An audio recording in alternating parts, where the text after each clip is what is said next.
We judge the country's strength by its resources, military forces, and rocket missiles. Likewise, in ancient times, the strength of a man is judged by the weapons he owns. They are not the normal weapons as you think, like spear, arrows, and swords.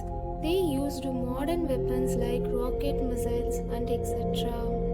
If you search history of missiles in Google, it clearly specifies that it originated from Ramayana and Mahabharata, the epic history that happened in India long ago. Now we are going to see some sculptures that proves that the Asian people used rocket missiles.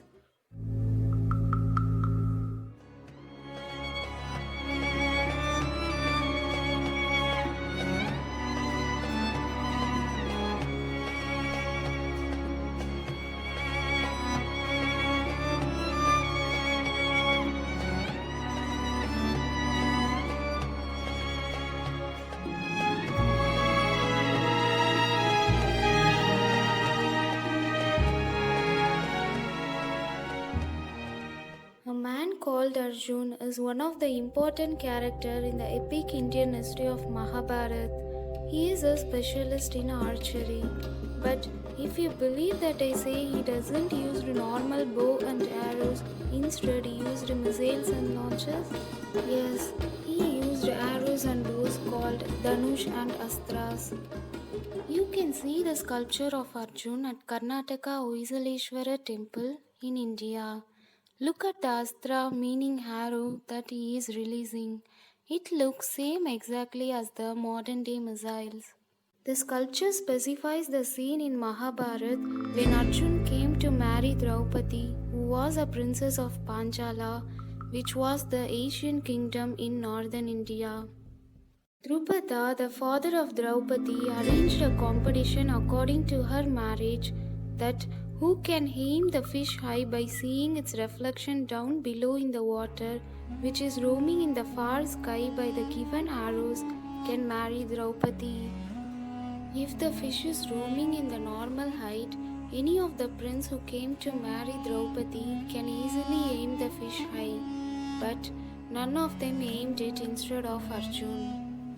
From this, we can conclude that the fish would be roaming far away. If it is far away, he could not aim it with a normal bow and arrows. Mahabharata states that Arjun used a precious arrow to aim the fish high, that is given by Draupadi's father, who got the arrows from Lord Shiva. We can also see the structure of missiles in this sculpture, which we saw in the last video. We can't see the faces because it would be damaged in the war by enemies. Some arrows can emit the dangerous gamma rays, and as they release the arrows, they can also stop and destroy the coming arrows, likewise the modern Tesla shield. Mahabharata states that Arjun always has a precious arrows with him, so he might have advanced missiles carrying with him. Another sculpture in the same temple proves that they also used advanced multiple missiles.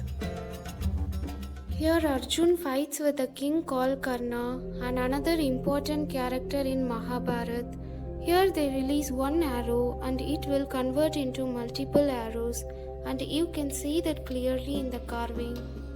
Likewise, they used many weapons in Mahabharata. If you know all the kinds of weapons they used in Mahabharata war, you wouldn't say they are primitive peoples. In other words, we are not grown to understand their technologies. Without researching, we kept aside many things as superstition beliefs. If we doesn't research a thing and simply keeping aside a superstition, it is our stupidity. And what do you think about these missiles used in Mahabharata? Let me know your thoughts in the comment section. Thanks for watching.